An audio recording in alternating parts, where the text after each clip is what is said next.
नमस्कार। मैं doctor Ashish Kumar Shringi, department of drawing and painting, government college Bundi. Dear students, हम बात कर रहे हैं रेंडरिंग की। पिछले 2 वीडियोस में हमने रेंडरिंग के बारे में एक बेसिक कॉन्सेप्ट समझा और ये देखा कि हम ह्यूमन फिगर को कैसे रेंडर कर सकते हैं। उसके बारे में हमने बात की थी कि सिंप्लीफिकेशन कर सकते हैं, ज्योमेट्रिकल फॉर्म्स बना सकते हैं, उसको डेकोरेटिव यानी अलंकारिक कर सकते हैं, डिस्टोर्शन यानी तोड़ मरोड़ कर बना सकते हैं, और संश्लेषण यानी दूसरे रूपों को एक साथ जोड़कर हम बना सकते हैं। कुछ तरीकों से हमने पिछले वीडियोस में देखा था कि किस तरह से हमने फॉर्म क्रिएट किया। आज हम थोड़े से और फॉर्म देखते हैं और फिर देखते हैं कि उस स्पेस को जिसको हमने रेंडर किया है, जिस फॉर्म को रेंडर किया है, उसको आगे कैसे बढ़ाएंगे, इसके बारे में आज हम देखेंगे। तो कल जो हमने बात की थी वो कुछ रेंडरिंग्स में आपको वापस रिकॉल कराता हूं कि वो हमने क्या क्या बनाया था। जैसे हमने एक फॉर्म ये बनाया था कल वाली रेंडरिंग में। अब ये एक आदमी का चेहरा है जो पगड़ी लगा के बैठा हुआ था। इसको हमने एक डिस्टोर्टेड फॉर्म में बनाया था, जिसमें हमने ज्यादा डिस्टोर्शन तो नहीं किया, लेकिन उसको चेहरे को हमने अपने हिसाब से डिस्टोर्ट करके बनाया है। अब इस फॉर्म को हम कैसे और इंटरेस्टिंग बनाएंगे, कैसे कलरिंग करेंगे, उसके बारे में हम कलर के बारे में अगले वीडियोस में बात करेंगे। लेकिन अभी हम उसके डार्क और लाइट पार्ट को कैसे डिवाइड करेंगे, इसके बारे में हम थोड़ा सा देख लेते हैं।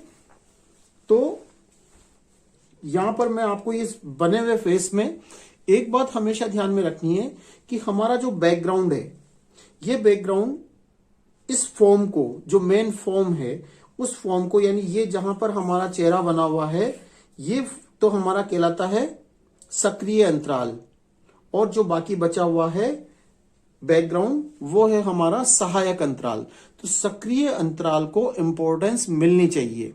अब ये इंपॉर्टेंस कब मिलेगी? जब light and shade, proper colour scheme और प्रॉपर डिवीजन ऑफ कलर्स होंगे। तो कैसे हम इसको प्रॉपर डिवाइड करें, इसके लिए हम आगे देखते हैं। ये हमने उस दिन फिगर्स डाले थे। मैं अभी आपको ब्लैक एंड व्हाइट तरीके से करके दिखा रहा हूं। इससे आपको आगे आइडिया होगा जब हम कलर करेंगे तो कैसे हमने डार्क और लाइट 2 पार्ट में इसको डिवाइड किया। हमेशा यह ध्यान रखना है कि अगर हमारा बैकग्राउंड डार्क है तो फॉर्म में कलर लाइट और मिडिल टोन में चलेंगे, और अगर फॉर्म में हमने डार्क डाला है तो बैकग्राउंड लाइट होगा। ये बेसिक समझ है। तो इसके बाद हम स्टार्ट करते हैं पेंसिल शेड से।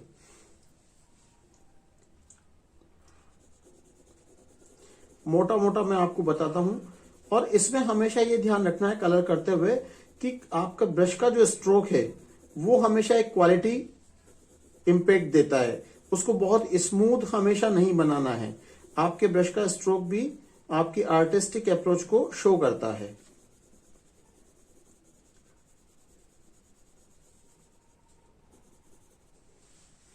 कहां से कलर उठाना है, कहां से कलर डिवाइड करना है, ये हम देख रहे हैं।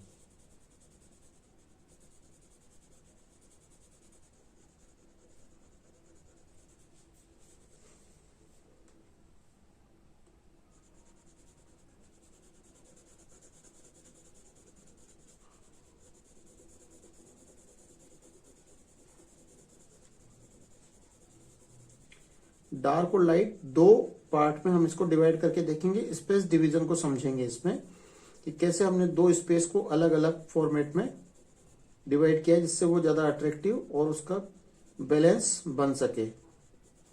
बैलेंस होना फॉर्म का बहुत जरूरी है। सिर्फ ड्राइंग के लेवल पर ही नहीं, बल्कि कलर के लेवल पर भी उसमें बैलेंस नजर आना चाहिए हमें।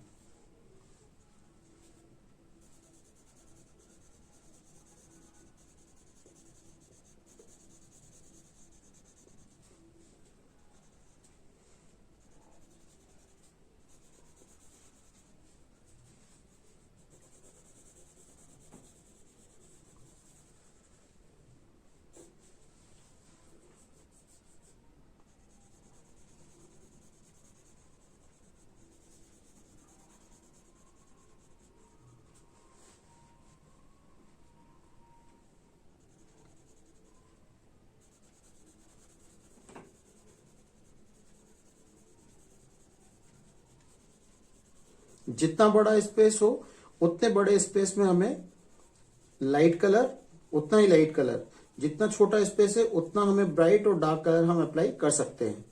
क्योंकि बड़ा स्पेस जो है वो बड़ा स्पेस खुद अपने आप में ज्यादा भार वाला स्थान होता है। भार का मतलब आप समझते हो, पेंटिंग में भार कहते हैं अट्रैक्शन को। तो जहां पर डार्क कलर होगा और स्थान बड़ा होगा तो वो ज्यादा भारी हो जाएगा यानी ज्यादा अट्रैक्टिव हो जाएगा। इसलिए हमें उसको बैलेंस करते हुए चलना है। तो जितना बड़ा स्पेस है उसको उतना ही लाइट और छोटा स्पेस है उसको उतना ही ब्राइट और डार्क रख सकते हैं। ये कोई बंधन नहीं है, ये जस्ट एक गाइडलाइन है आप लोगों के लिए।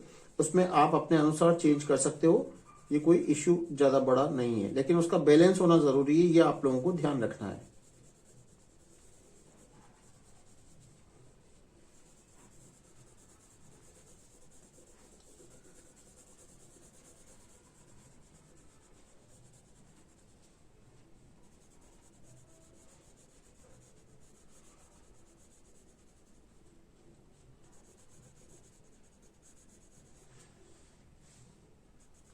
आप इसमें टेक्सचर भी क्रिएट कर सकते हो। ये जरूरी नहीं कि हमेशा आप प्लेन कलर डालें। आपके ब्रश का स्ट्रोक जो है वो आपके टेक्सचर बनाएगा। इसके अलावा आप अपनी तरफ से कोई नया टेक्सचर क्रिएट कर सकते हो।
हर जगह टेक्सचर देना भी जरूरी नहीं है, क्योंकि ज्यादा ओवर करने से भी वो ज्यादा, यानी बिल्कुल इसको ऐसे समझ सकते हैं कि मेकअप जो है वो एक स्तर तक आपको ब्यूटीफाई कर सकता है, लेकिन ओवर मेकअप हो जाएगा तो वो बहुत खराब लगेगा। तो हमेशा ये ध्यान रखना चाहिए कि ज्यादा ब्यूटिफिकेशन या ज्यादा ओवर टेक्सचरिंग नहीं करनी है।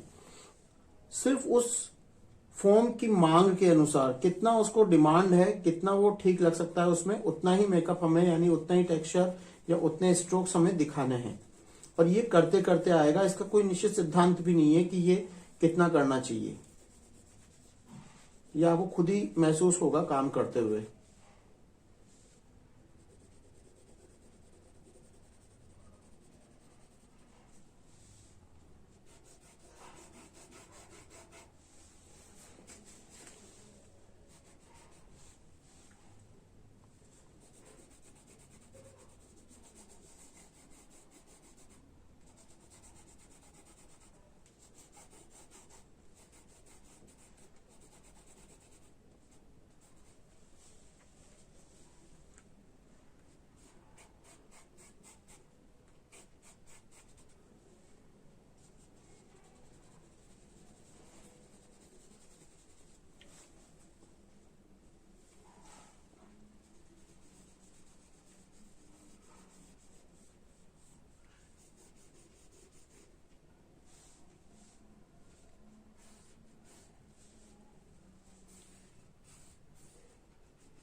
तो ये एक बेसिक मैंने आपको समझाने की कोशिश की है कि इस तरह से हम अलग अलग, ये मैंने आपको ब्लैक एंड व्हाइट में दिखाया अभी पेंसिल शेड से, इसको हम जो काम करना है वो ब्लैक एंड व्हाइट के बजाय हम कलर से करेंगे। और कलर में अपने को हारमोनियस कलर लेने, यानी आप कोई भी कलर स्कीम चूज कर लीजिए शुरू में समझने के लिए, जिससे आपको इजी रहे कि आप इसमें प्राइमरी कलर्स ले सकते हैं या आप सेकेंडरी कलर्स ले सकते हैं, या आप ऐसा कोई कॉम्बिनेशन कॉम्प्लीमेंट्री यानी विरोधी पूरक रंग ले सकते हैं, लाल और हरा ले सकते हैं, नीला और आप केसरिया ले सकते हैं, बैंगनी और पीला ले सकते हैं, ये कॉम्प्लीमेंट्री कलर्स हैं। या आप लाल पीला नीला के शेड्स ले लें और उसमें व्हाइट और ब्लैक के मिश्रण से उसकी बहुत सारी टोन्स बना सकते हैं। एक ही कलर को आप व्हाइट मिला के उसकी लाइटर टोन्स बना सकते हैं, एक में थोड़ा कम एक में थोड़ा ज्यादा और ज्यादा और ज्यादा, ऐसा करके उसकी लाइट टोन बन जाएगी। उसी कलर में आप ब्लैक का थोड़ा और ज्यादा ऐसा मिलाकर उसके डार्क शेड्स बना सकते हैं। तो एक ही रंग की विभिन्न तानों का प्रयोग करके और आप पूरी रेंडरिंग में एक इंटरेस्ट क्रिएट कर सकते हैं, जिसको हम आगे आने वाले वीडियो में आपको कलर करके भी दिखाएंगे। अभी फिलहाल आप ये प्रैक्टिस करिए कि स्पेस डिवीजन के बारे में आप ये करें। अब थोड़ा सा हम दूसरी रेंडरिंग में आपको करके दिखाते हैं। थोड़ा सा ये भी हमने कल रेंडरिंग बनाई थी, आपको ध्यान होगा। बाय द वे हमें इस फॉर्म को लाइट रखना है, तो हम बैकग्राउंड को डार्क करेंगे, तो बैकग्राउंड हमारा डार्क होना चाहिए। उसके बाद तो ये फॉर्म खुद जो है वो अपने आप से निखर के आएगा।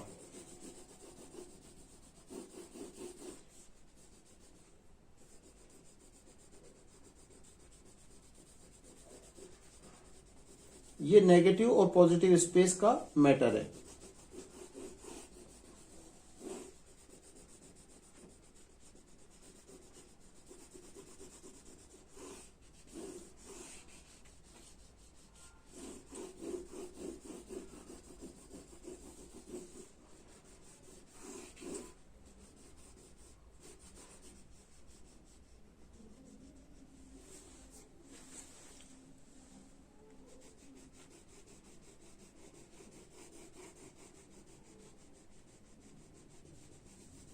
आप देख रहे हैं कि जैसे इसके आसपास डार्क कलर आ रहा है, फॉर्म एकदम से गेटअप ले रहा है या उसको ज्यादा इंपॉर्टेंस मिल रही है फॉर्म को।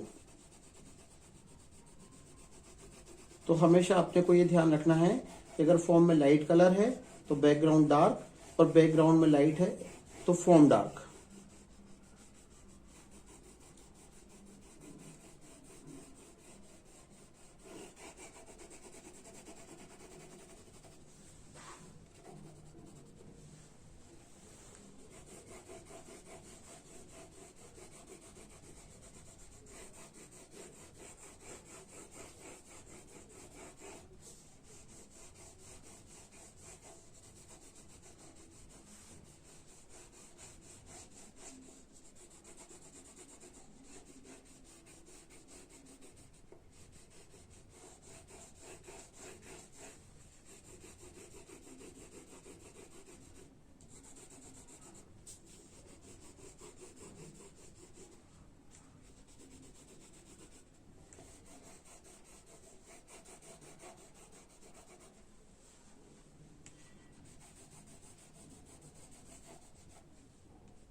तो यहां पे जैसे ही हमने बैकग्राउंड को थोड़ा सा डार्क किया, चेहरा जो है वो ज्यादा क्लियर हो गया पहले से। तो इस तरह से हमें ये ध्यान रखना है कि बैकग्राउंड डार्क तो फॉर्म लाइट, फॉर्म डार्क तो बैकग्राउंड लाइट। इससे आपकी जो सब्जेक्ट है यानी पोर्ट्रेट, उस सब्जेक्ट को इंपॉर्टेंस इससे मिलेगी। तो ये प्रैक्टिस आप कीजिए कि सबसे पहले एक शीट पर आप कुछ स्केचेस कीजिए रेंडरिंग के, और 3-4 स्केच करने के बाद में पेंसिल से उसको फिल कीजिए पेंसिल शेड से, ताकि उससे आपको डार्क और लाइट स्पेस का डिवीजन मालूम चलेगा, और उससे आपकी एक समझ डेवलप होगी कि कितना स्पेस डार्क करने से अच्छा लग रहा है, कितना स्पेस लाइट छोड़ने से अच्छा लग रहा है। उसके बाद जब हम कल बात करेंगे तो कुछ 2-3 स्केच नए रेंडरिंग के करेंगे और उसमें कुछ कलर अप्लाई करके देखेंगे। तो आज के लिए इतना ही। Thank you very much.